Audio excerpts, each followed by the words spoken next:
देवास से करीब 150 किलोमीटर दूर इस वक्त हम खड़े हैं कन्नौज खातेगांव विधानसभा में और मेरे साथ बीजेपी से कैंडिडेट आशीष शर्मा जी मेरे साथ मौजूद हैं और जानेंगे जन मुद्दे और 10 साल से विधायक रहे हैं, क्या दिया है 10 साल में जनता को। सीधे उनसे बात करो। सर बहुत बहुत स्वागत है हमारा चैनल में आपका। नमस्कार सर, 10 साल से विधायक हैं आप और जो वादे जो कितने आपने पूरे किए हैं और कितने बचे हैं और अब आगे क्या करने वाले हैं?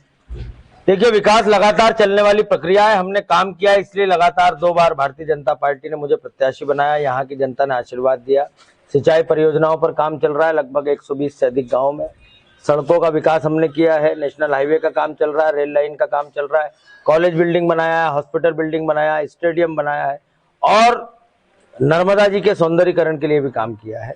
कुल मिलाकर विकास को लेकर जो नागरिकों की आकांक्षाएं थी उसके लिए हमने लगातार प्रयास किए हैं और वो सफलता भी उसमें मिली है।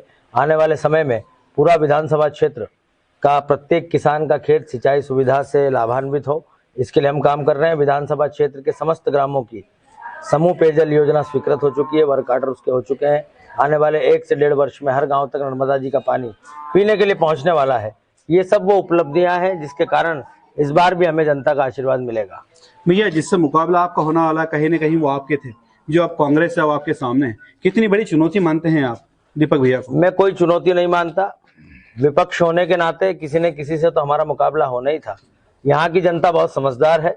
जिस दिन से हम जनसंपर्क कर रहे हैं, जनता का असीम प्रेम और आशीर्वाद मिल रहा है। जनता जानती है कौन उनके बीच का है, कौन अपना है, कौन उनके सुख दुख में उनके साथ खड़ा रहता है। चुनाव लड़ने के लिए तो कोई भी आ सकता है, लेकिन अपने परिवार के सदस्य की भांति जिसने उनकी सेवा की है उसी को इस क्षेत्र की जनता का आशीर्वाद मिलने वाला है। भैया, आपका देखने में आ रहा कार्यकाल में काफी भीड़ भी आपकी दिख रही है और जन आशीर्वाद भी आप ले रहे हो, जनता आशीर्वाद भी रही।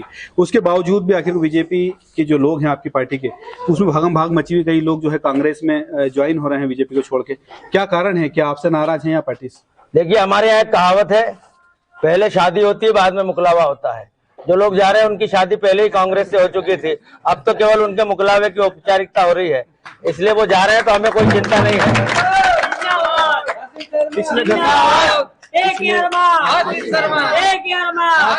पिछले 10 सालों से विधायक रहे हैं आप और देखने में आया है कि जो भी आपने कार्य किए हैं और जनता उससे कितनी संतुष्ट है, ये तो खैर आने वाला चुनाव के परिणाम के बाद ही पता लगेगा। लेकिन सबसे बड़ा जो मुद्दा है, देखने में आया है कि यहाँ पे जो रोड की स्थिति है, हमेशा आए टाइम पे जाम लग जाता है और आप ही के घर के सामने सबसे ज्यादा ट्रैफिक जाम होता है। आप विधायक रहते हो, आपके घर के सामने का ट्रैफिक जाम नहीं खुलवा पाए या रोड के लिए क्या करवा पाए अभी तक आप, और अब कैसे करवा पाएंगे जो 10 साल में नहीं करवा पाए? देखिए, 4 लेन का काम आप चल रहा है, आप खुद जिस सड़क से आए हैं उसको बनते हुए आप देख रहे होंगे। क्योंकि निर्माण की प्रक्रिया में समय लगता है। इससे पहले भी जब कांग्रेस की मनमोहन सिंह की सरकार थी, तब इस नेशनल हाईवे पर इंदौर से लेकर हरदा तक जिस तरह के गड्ढे थे, जिस तरह की धूल 24 घंटे उड़ती रहती थी, वो भी लोगों ने देखी है। आज पुल पुलिया बने हैं, रोड का काम भी बहुत तेजी के साथ शुरू हो गया है और वर्तमान में ननासा से लेकर डबल चौकी तक जो फेज था उसके भी वर्क ऑर्डर हो चुके हैं। भूमि अधिग्रहण की प्रक्रिया चल रही है। आने वाले 1 से 1.5 वर्ष में 4 लेन सड़क जब इंदौर हरदा तक के निवासियों को मिलेगी और यातायात सुगम होगा, तो ये समस्या स्वतः निपट जाएगी।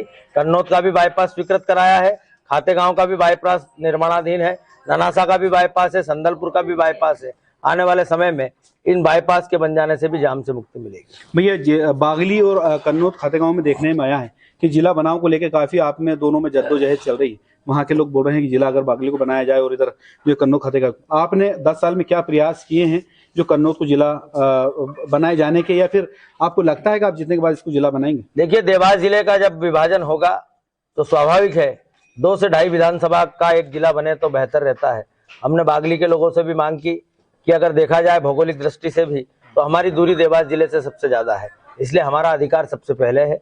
हम बागली के जो प्रतिनिधिमंडल है जिला बनाने वाला, उनसे बात करेंगे, हमारे क्षेत्र के लोगों से बात करेंगे और बीच का रास्ता निकालकर प्रयास करेंगे कि हमारा कन्नौज खातेगांव संयुक्त रूप से जिला बने। अगर आप फिर से विधायक बनते हैं तो क्या आपका पहला प्रयास रहेगा ये कि पहले जिले बने?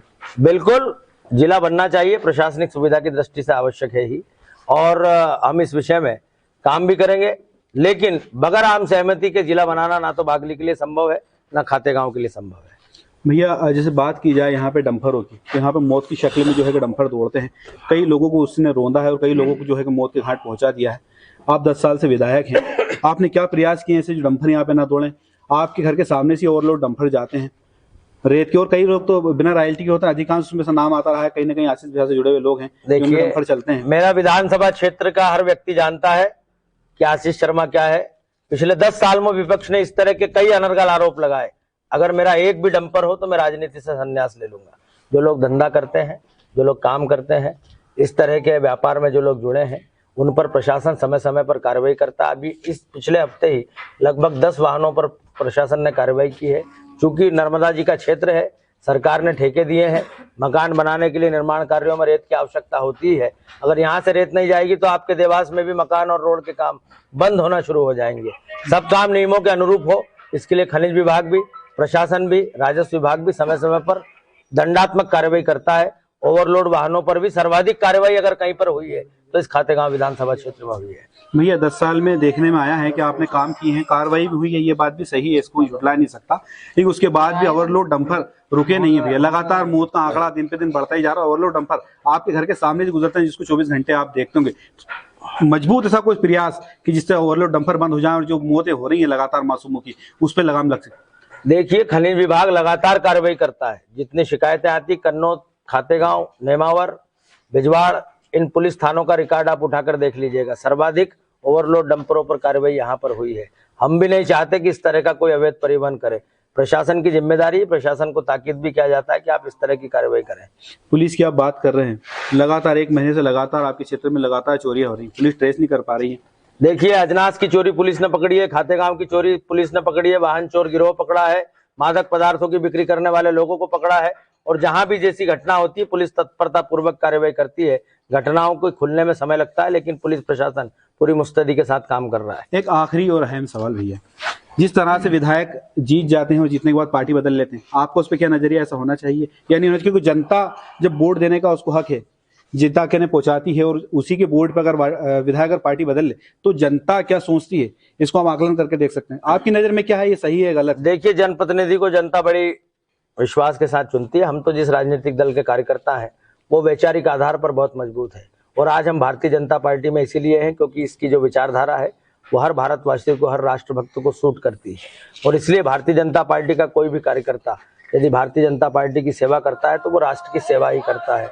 कांग्रेस पार्टी जो कि एक परिवार केंद्रित पार्टी है, जहां पर कोई विचारधारा नहीं है, जहां पर नेता मिलकर संगठन को चलाते हैं, ग्रुप मिलकर संगठन को चलाते हैं, उस पार्टी को कोई छोड़कर चले जाए तो मैं ऐसा नहीं मानता कि उसने कोई विचारधारा को छोड़ा है। उसने एक परिवार को छोड़ा है और इसलिए ऐसे सब लोगों का हम स्वागत करते हैं। लेकिन जनप्रतिनिधि को जिस विश्वास के साथ जनता चुनती है उसे उस विश्वास को कायम रखने के लिए सदैव प्रतिबद्ध रहना चाहिए। भैया एक आखिरी और ये कि हमारी जनता इस वक्त जो अभी आप टेली स्क्रीन पर देख रही है, उनके लिए क्या कहना चाहेंगे? क्या सोच के जो है कि जनता आपको चुनती है और कितने आप उस पर खरे उतरते हैं और खरे उतरेंगे?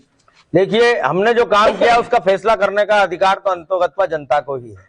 17 तारीख को जब मतदान होगा और जनता अपना अभिमत व्यक्त करेगी और 3 दिसंबर को जब परिणाम खुलेंगे तब हमें लगेगा कि हमारे कामों को जनता ने कितनी मोहर लगाई है। लेकिन मुझे विश्वास है कि खातेगांव विधानसभा क्षेत्र की जनता के साथ हर सुख दुख में, हर काम में मैं खड़ा रहा हूं। 24 घंटे जनता के लिए जिया हूं और क्षेत्र को विकास की अनुपम सौगातें भारतीय जनता पार्टी की सरकार के माध्यम से दी है। केंद्र सरकार की मोदी जी की योजनाओं का लाभ भी लोगों को मिल रहा है और खास करके विधानसभा क्षेत्र की 60,000 लाडली बहना इस समय बहुत खुश हैं, जिन्हें 1250 रुपये प्रति माह की राशि शिवराज जी की सरकार दे रही है। और इसलिए मुझे लगता है कि नारी शक्ति के दम पर, गरीब मजदूर और किसान की शक्ति के दम पर पुनः मध्य प्रदेश में भाजपा का कमल खिलेगा। क्या सीएम शिवराज सिंह चौहान बनेंगे? देखिए, सीएम के विषय में बात करना मेरा अधिकार भी नहीं है। भारतीय जनता पार्टी की सरकार बनने जा रही है और हमारे यहाँ कौन नेता होगा, कौन मुख्यमंत्री होगा, ये तय करने का अधिकार हमारे केंद्रीय नेतृत्व को है, विधायक दल को है। इसलिए मुझे जो जिम्मेदारी संगठन ने दी है इस विधानसभा क्षेत्र को जीतने की, उसे निर्वाह करना मेरा दायित्व है। तो हमारे साथ में कन्नौज खातेगांव से विधायक आशीष शर्मा फिर चुनाव मैदान में हैं और उनके सामने